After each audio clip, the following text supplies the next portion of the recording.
Base sa aking karanasan sa pagpapatupad ng batas, naniniwala akong hindi sinasantabi ng mga tagapagpatupad ng batas ang anumang posibilidad at ganoon din ako. Sa ngayon, naghahanap ng mga sagot ang mga investigador tungkol sa pagkawala ng isang 39 anyos na personal trainer na huling nakita no maalis sa isang gym sa South Carolina.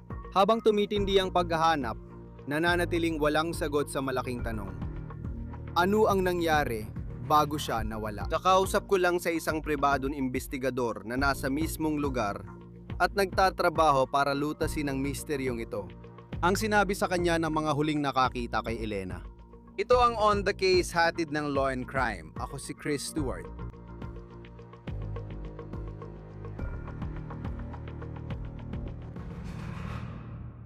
Sa ngayon, malaki ang atensyon sa paghahanap kay Elena Moore. Dahil ayon sa mga nakakakilala, hindi niya ugali ang biglang pagkawala. Kakausap ko lang sa pribadong investigador na dinala rito ng mga kaibigan ni Elena Moore na labis na nag-aalala. Simulan na natin. Heto ang larawan ni Elena Moore. 39 na taong gulang siya at personal trainer sa Lexington, South Carolina. Isang suburb ng kabisera ng estado, Columbia. Ngayon, si Moore ay tila talagang nabubuhay para tulungan ang iba na maging mas malakas, mas malusog, at mas maayos. Panurin ang mga video na ito mula sa social media niya habang nagtatrabaho siyang personal trainer. Ayon sa Facebook niya, nagtrabaho siya sa Wolf's Fitness Gym sa Lexington.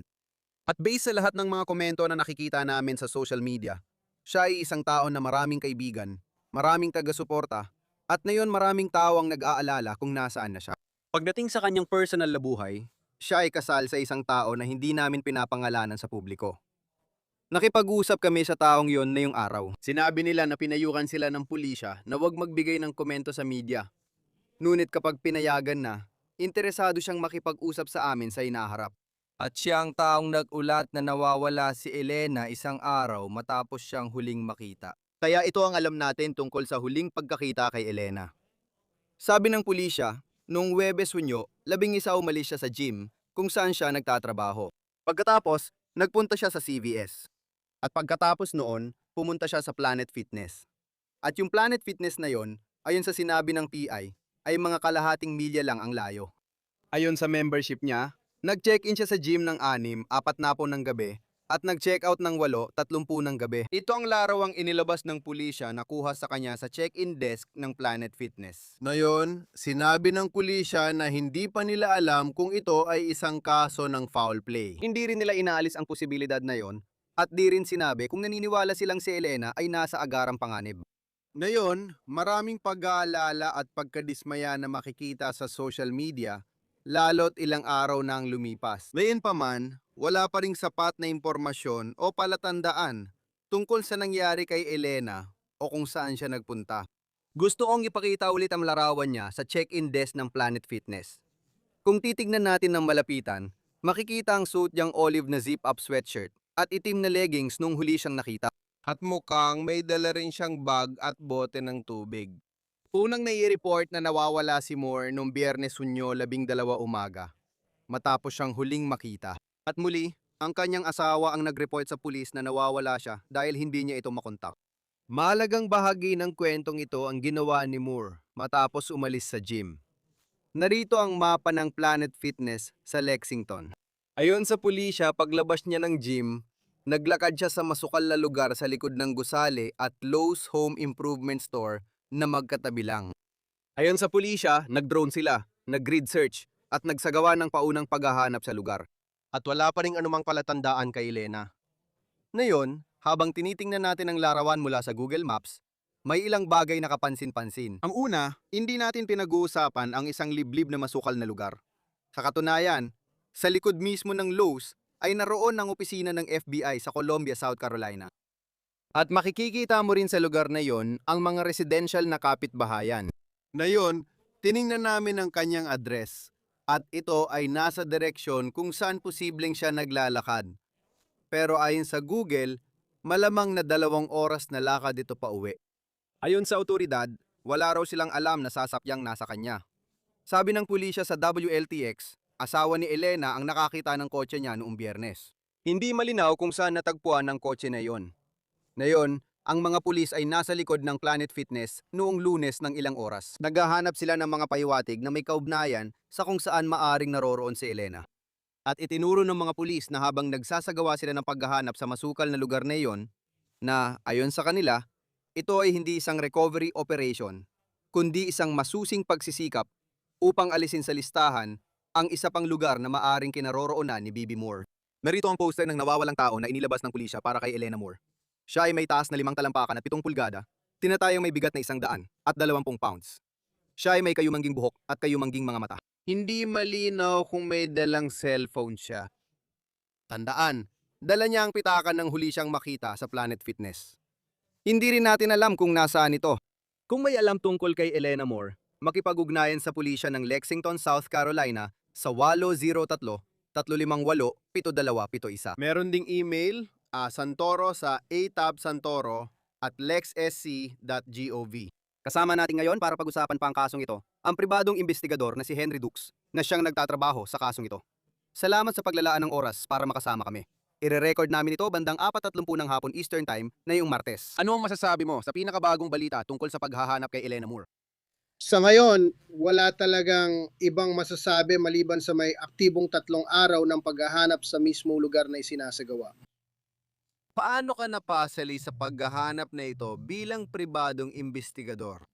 Hiniling sa akin ng pamilya at mga kaibigan ni Binibining Moore na makisangkot. Anong maaari mong sabihin sa amin tungkol sa mga huli nating nalaman kung nasaan siya bago siya mawala? Sige, ang ibig ko sabihin ay magkaiba talaga ang investigasyon namin sa panig ng mga otoridad. Sana maintindihan mo. Bilang mga pribadong investigador, tinuturing namin itong kaso ng nawawalang tao lang. Hindi namin isinasantabi ang kahit anong posibilidad tungkol sa kung ano maaring nangyari o anumang katulad nito. Pero isa sa mga alam naming katotohanan ay nasa CVS Pharmacy siya sa Sunset Boulevard sa Lexington, South Carolina. Mula doon, ang susunod na beses na nakita siya ay sa Planet Fitness na mga kalahating milya o 3/4 ng 1 milya mula sa CVS. Doon siya muling nakita sa Planet Fitness. Mula doon, umalis siya sa Planet Fitness at nagtungo siya papunta sa isang masukal na lugar. Ang pinakamagandang paraan para ilarawan ko ito ay lumabas siya sa harap na pinto. Papunta siya sa kaliwa. Bandang alas 8 yon. Ayon sa pulis, bandang alas 8:40 ng gabi nung nakaraang Huwebes siya huling nakita. Sa tingin ko mga ganong oras, oo. Siguro medyo mas maaga pa. Paano siya nakarating mula sa CVS papunta sa Planet Fitness?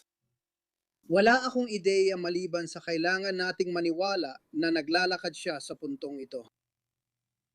Kumpirmado na ba na hindi siya nagmaneho papunta sa Planet Fitness nung gabing yon? Base sa sinabi ng mga kaibigan na kausap mo tungkol kay Alina Moore, paano siya karaniwang bumibiyahe sa bayan? May sasakyan siya. Ibig ko sabihin, ginagamit niya yon. Yung sasakyan niya, paano yon natagpuan? Hindi ko talaga pwedeng pag-usapan yan sa anumang paraan. Hindi yon bahagi ng kaso. Dahil ang tungkol sa sasakyan ay bago pa siya mawala. Ngayon, tungkol sa sasakyan, tinutukoy mo ba ang pagkakahiwalay niya sa sasakyan? Tama.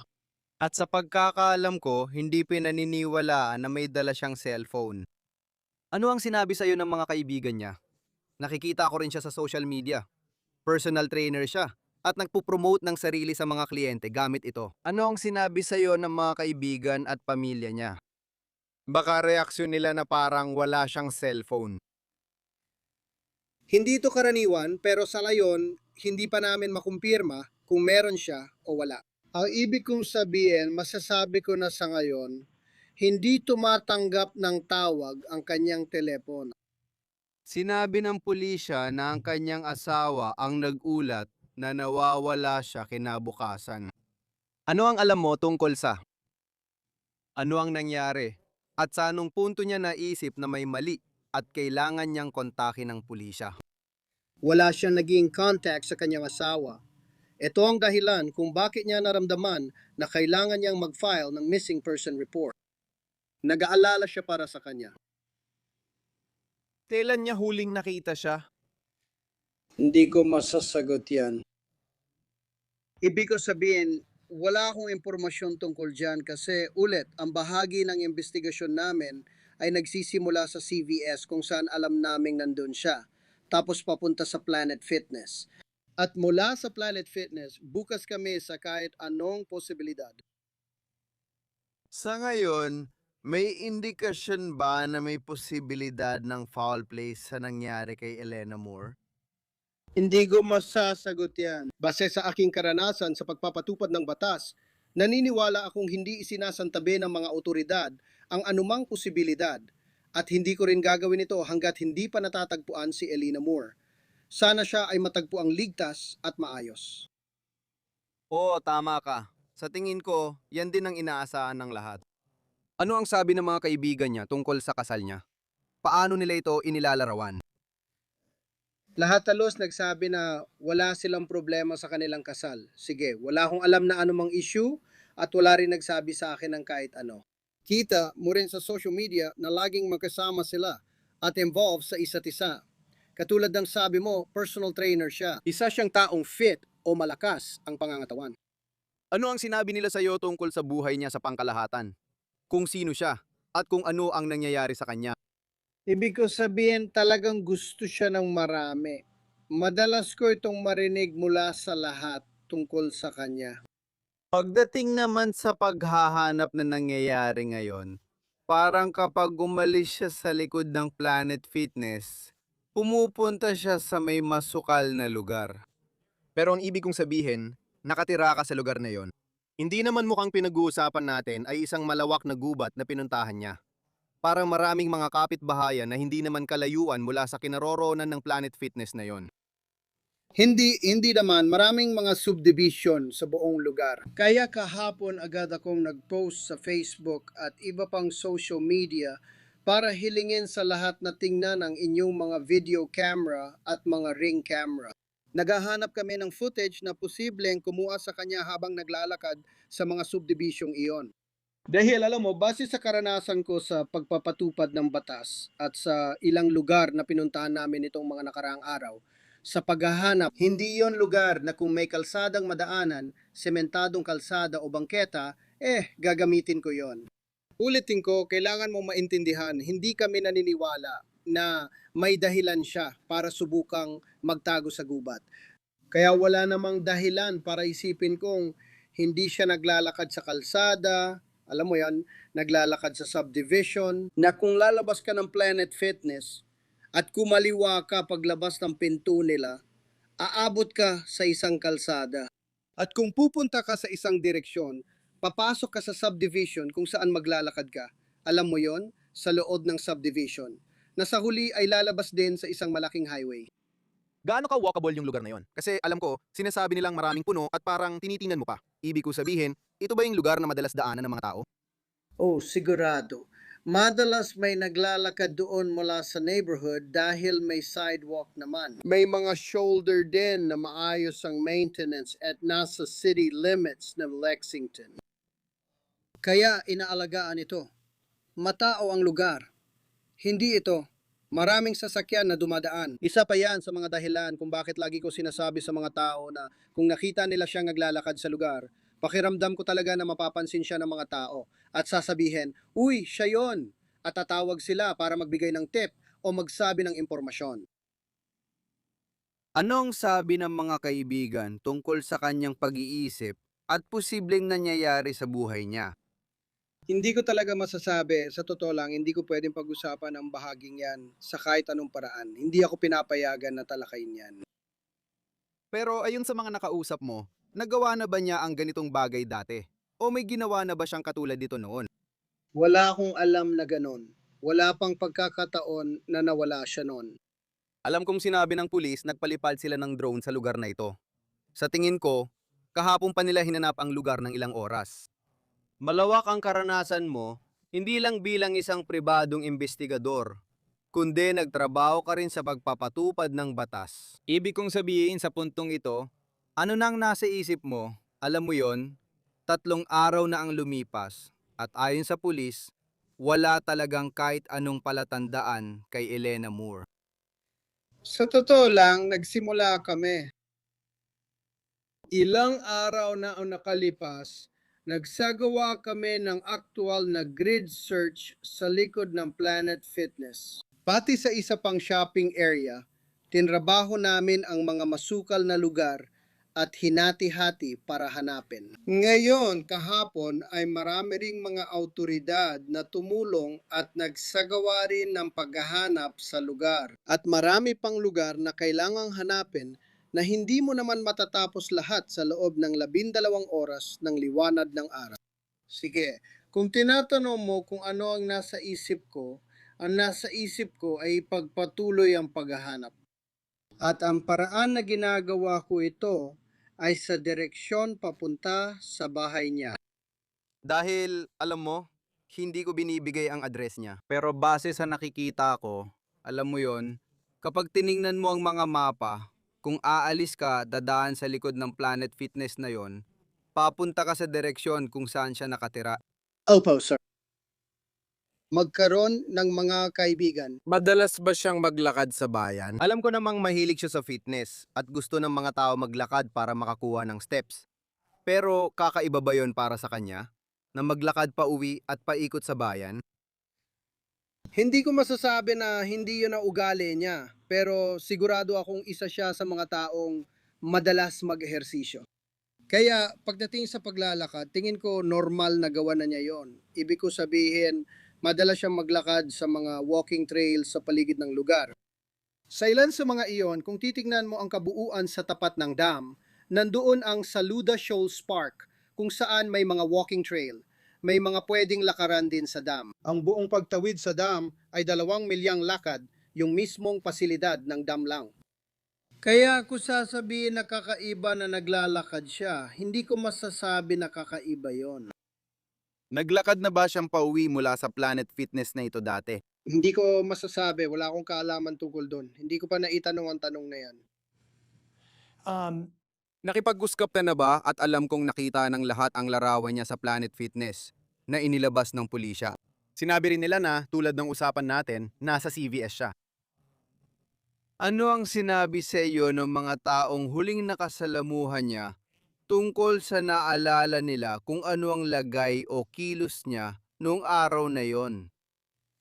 Ang dahilan ng pag-interview namin sa mga nakausap ko ay para malaman kung binanggit niya kung saan siya pupunta, mga ganong impormasyon. Hindi talaga namin tinalakay yung aspetong yon.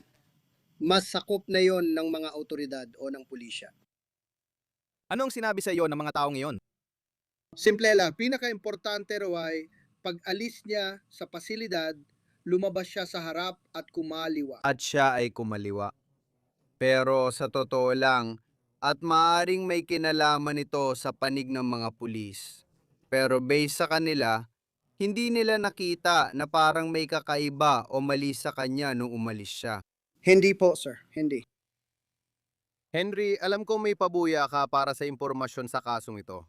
Ano ang dapat malaman ng tao tungkol dito? Sa nayon, nag-aalok kami ng $15,000, $1,500 na pabuya. Iyan ang alok namin para sa impormasyong magtuturo sa amin sa kinaroroonan ni Binibining Moore. Alam nyo, anumang tip na direktang ibigay sa akin ay agad kong ipapasa sa mga autoridad. Hindi kami tumatanggap ng tip at kumikilos. Kapag may tumawag na alam daw nila kung nasaan siya, hindi kami ang pupunta, mga otoridad ang bahala rito. Alam nyo, ang pangunahing layunin namin ay maiparating ang impormasyon sa mga tao. Hinihiling namin na patuloy niyong ibahagi ito, patuloy na pag-usapan sa iba. At muli, ang pinaka-binibigyang diin ko ay tingnan nyo ang mga video nyo sa petsang yon. Okay? Sa Hunyo 11, pati na rin sa Hunyo 12. Ayos lang sa akin na tingnan mula Hunyo 11 hanggang ngayon. Kung makita natin siya sa kamera, malaking bagay na makuha ko ang impormasyong iyon. At muli, kung sakaling may mga taong gustong magpadala ng tip sa akin, ayos lang yon. Pwede nilang gamitin ang email ko. Pwede rin nilang gamitin ang numero ko. Maaari nila akong kontakin sa kahit anong social media. At anumang tip o impormasyon na ibibigay sa akin, hindi ko sinusubukang isantabi ang mga autoridad sa anumang paraan Ang impormasyong yon ay ipapasa pa rin natin gaya ng dati sa mga otoridad. Alam kong marami ka ng sinusundang lead. Ano susunod mong gagawin sa investigasyon? Ano balak mo sa kasong ito pagkatapos?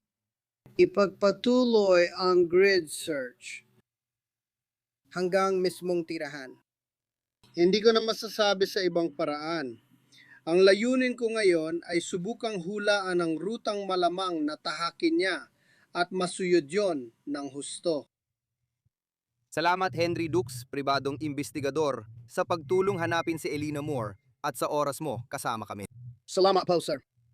Muli, kung sino man ang may impormasyon kung nasaan si Elena Moore, makipag-ugnayan sa Lexington, South Carolina Police Department sa 803-358-7271 o kay A. Santoro sa lexsc.com. Dito nagtatapos ang On The Case mula Law and Crime. Mag-subscribe sa YouTube at Spotify at mapapanood na rin kami sa Peacock. Ako si Chris Stewart. Hanggang sa susunod.